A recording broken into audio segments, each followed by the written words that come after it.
And now the news in detail. A meeting of the ruling coalition leaders held yesterday evening failed to reach an understanding on various issues including the MCC agreement and smooth running of the parliament. As a result, the leaders are scheduled to meet again today. A report. The coalition meeting held at the Prime Minister's residence in Balwatar yesterday held an in-depth discussion on conducting the meeting of the House of Representatives without any hindrance and tabling the MCC agreement. According to government spokesperson, the Minister for Communications and Information Technology, Gyanendra Karki, discussions between the ruling parties are still underway and the meeting yesterday decided to sit for talks again at 10 a.m. today morning. During the meeting, Prime Minister Sher Bahadur Deuba requested the leaders to fulfill the request made by the MCC head office for ratification of the agreement by February 28, said Minister Kargi. Though the Nepali Congress-led government was preparing to table the MCC grant agreement for approval in the House of Representatives meeting on Wednesday, it was postponed until today at the request of CPN Maoist Centre Chair Puspa Kamal Dahal. Yesterday's meeting was attended by Prime Minister and Nepali Congress President Sher Bahadur Deuba, Maoist Centre Chair Puspa Kamal Dahal and leader Narayan Kaji Shrestha, NC General Secretary Gagan Thapa, party leaders Krishna Sitaula and Purna Bahadur Khadga. Similarly, Chairperson of CPN Unified Socialist Madhav Kumar Nepal, senior leader Chalanath Khanal and Baburam Bhattrai from Janata Samajwadi Party, Nepal were also present in the meeting. The Millennium Challenge Corporation grant agreement has become a hot topic in contemporary politics of Nepal at present. The political parties are divided over the US-funded project. Besides the politicians, even the intellectual scholars and economists are divided over the issue. A report. The political parties are divided into groups regarding the MCC grant agreement. Some parties are in favor of the MCC while others are against the American project. The civil society has also started protest against the MCC, saying that they will not allow ratification of the grant agreement at any cost. Amid such protest, economists who have been watching the country's economy closely claim that the MCC is beneficial for the country. Experts say that the MCC is a purely development project. They want that the negative publicity of MCC and harsh criticism by the parties to meet their vested interest will have impact on other development projects in the future. अति दक्षिणपन्थी र अति यो वामपन्थी उग्र वामपन्थीको सोचबाट चाहिँ नि देश अगाडि लग्यो भने अब फेरि गएर धेरै 2-4 वर्ष 8-10 वर्षपछि जसरी अडुड ठहरलाई तेस्रोलाई चाहिँ नि हामीले त्यति बेला राष्ट्रघाती र यो नेपाललाई बढी भार पर्छ राष्ट्रघाती हो भनेर अहिले आएर त्यसलाई जुन चाहिँ नि हैन त्यो ठीक रे गल्ती गर्यौं भनेर भने त्यही स्थिति हुने. On the other hand, political parties have been claiming that although the MCC is a financial assistance, the provisions mentioned in the agreement undermines the country's sovereignty. Therefore, they have cautions about whether to endorse the agreement or not. यो सन्धि सम्झौता भनेको चाहिँ नि के हो भने कुनै पनि देशको कानुन संविधानको अन्तर्गतको कानुन जस्तो हुन्छ र मलाई लाग्दैन कि सरकार अथवा संसदले आफ्नो देशको आफ्नो जनताको हित विपरीतका चाहिँ नि सन्धि सम्झौताहरूलाई पारित गर्छन् भन्ने मलाई लाग्दैन. The MCC grant agreement signed between the government of Nepal and the US government in 2017 to avail $500 million for infrastructures development including road access and transmission lines.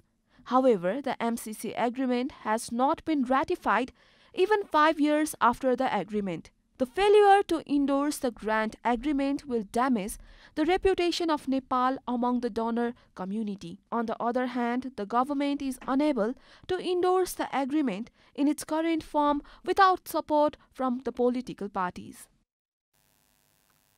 The Election Commission has started registration of political parties for upcoming civic poll.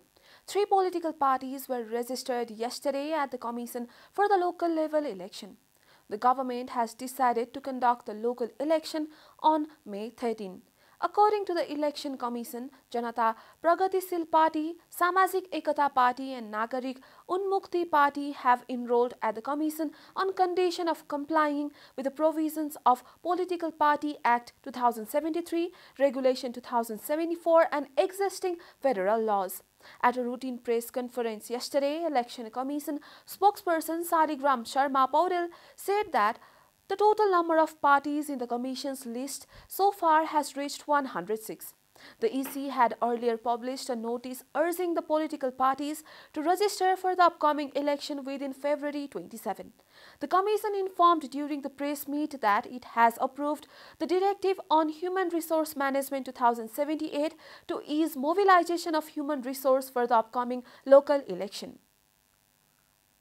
This is Janata Bulletin. We'll be right back after a short break.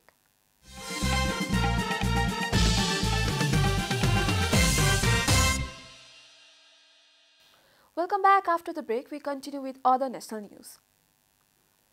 The government yesterday confirmed 454 new cases of coronavirus across the country. The total cases of coronavirus in the country have climbed to 974,897, while the number of active cases has dropped to 18,251. Coronavirus claimed 6 more lives across the country, taking the death toll to 11,911. Nepal is currently among top 56 countries that have been most affected by the pandemic. The USA tops the list with over 79.91 million confirmed cases, followed by India with more than 42.79 million cases. Coronavirus has infected more than 419.99 million people across the world and claimed over 5.88 million lives. Executive Director and spokesperson of Nepal Rashtra Bank, Dr. Gunakar Bhatta, has said that the central bank has not instructed banks and financial institutions to increase the interest rates. They clarified that the central bank was not involved in the recent hike in interest rates. He said that the banks have been fixing the interest rate within the prescribed limit in order to manage liquidity crisis. He added that the banks are under pressure due to high demand for loans amid liquidity crunch. Therefore, they have been revising the interest rate, said the NRB spokesperson. The loan flow of PFIs in the last 18 months had reached Rs 1.3 trillion, said Bhatta. He said that the high amount of imports as well as loan flow since the beginning of the current fiscal year has resulted in the liquidity crisis. Dr. Bhatta said that the central bank has been facilitating the banking sector to manage liquidity crisis. And now the news from economic front.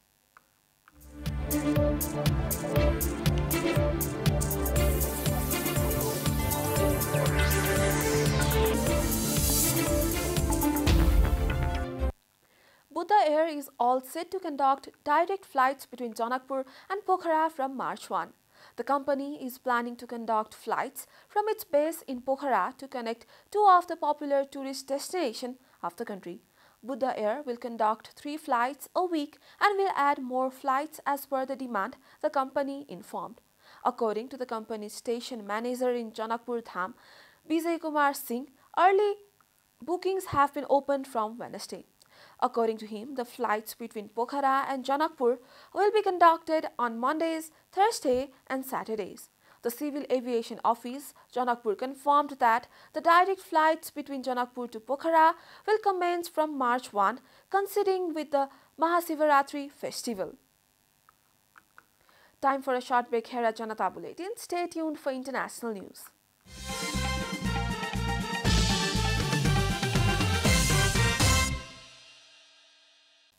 Welcome back. Now the international news.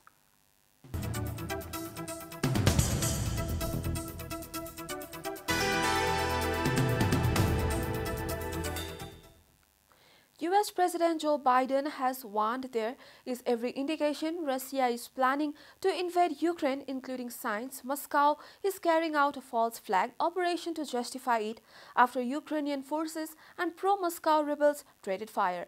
Moscow, for its part, on Thursday, ejected the number 2 officials from the US embassy and released a strongly worded letter accusing Washington for ignoring its security demands. It threatened unspecified military technical measures.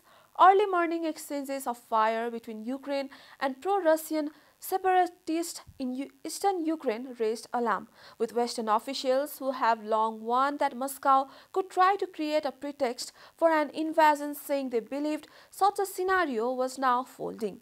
Biden ordered Secretary for State Antony Blinken to change his travel plans at the last minute to speak at a United Nations Security Council meeting on Ukraine. Addressing the Council, Blinken staged out in graphic detail how Washington contends any Russian attack would begin and unfold. A heavy storm swept across Germany on the night of Wednesday into Thursday, grounding flights and trains and forcing schools in several states to close. Police warned residents to stay home and avoid parks or forests as gale force winds whipped in the form of the north of the country. The strongest winds were felt on Brocken, the highest point in the Harz highland in central Germany, with speeds up to 152 kilometers per hour. Long-distance trains were halted throughout northern Germany, including in Hamburg, Berlin and Bremen until midday on Thursday at the earliest, the national rail operator Deutsche Bahn said. Significant cancellations and delays were also expected on regional services. The airline Lufthansa cancelled 20 flights destined for Hamburg, Berlin and Munich, departing from Frankfurt, the country's largest airport. Travelers were encouraged to consult the company's website to see the status of their flight. The storm, which was raging over the north of Hesse-Saxony and southern Brandenburg in the east and central part of the country on Thursday, is expected to persist through Friday. You are watching Janata Bulletin, and now the latest from the world of sports.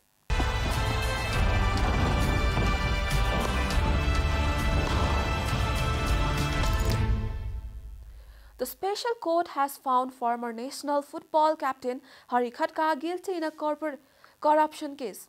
The Commission for the Investigation of Abuse of Authority had filed a charge sheet against Khadka, accusing him for presenting a fake certificate to get enlisted in the police force. The court spokesperson Dipendra Nath Yogi confirmed that the special court has found Hari Khadka guilty on charges filed by the CIAA. He added that Khadka has appeared before the court. After going through the certificate, the court issued the final verdict as additional investigation was not required.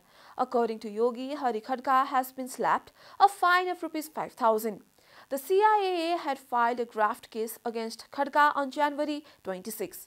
A division bench of special court judges Abdul Aziz Musalman and Nityananda Pandey issued the guilty verdict on Thursday. The court issued the final verdict after the first hearing. The CIAA stated that Khadka was selected as an assistant inspector of police on October 18, 1998 through competition on the basis of the fake certificate. Khadka was accused of submitting a fake certificate bearing the stamp of Secondary Education Council Varanasi of Uttar Pradesh State Government of India. Khadka is one of the 2 footballers to score the maximum 13 goals for the national team of Nepal. He is currently the chief of the Women's Department of All Nepal Football Association. Ferran Torres scored a penalty as Barcelona rescued a draw in the Europa League last 32 first leg tie against Napoli at the Nou Camp. Making their first appearance in the competition in almost 18 years, the Spanish giant fell behind in the first half when Petr Chelensky dove in, but Barcelona were awarded a penalty in the second half by VAR after Adama Traore's cross hit Joan Jesus' hand. Torres stepped up to send goalkeeper Alex Meret the wrong way.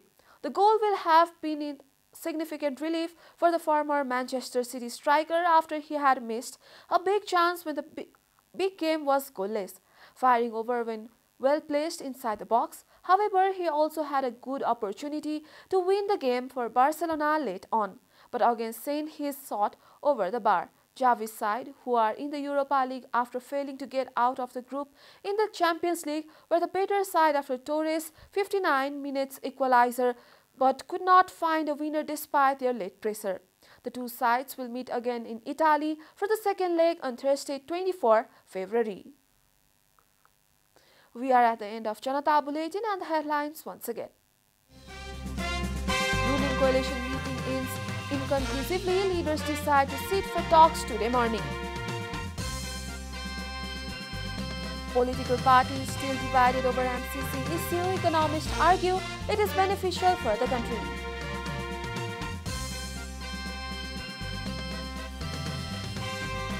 Election Commission steps up preparation for local poll.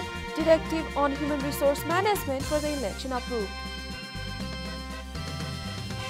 Biden wants Russia could attack Ukraine within days, says Russian troops pull out was a false operation. And special court finds Harikharka guilty. The former football captain slapped a fine of ₹5,000.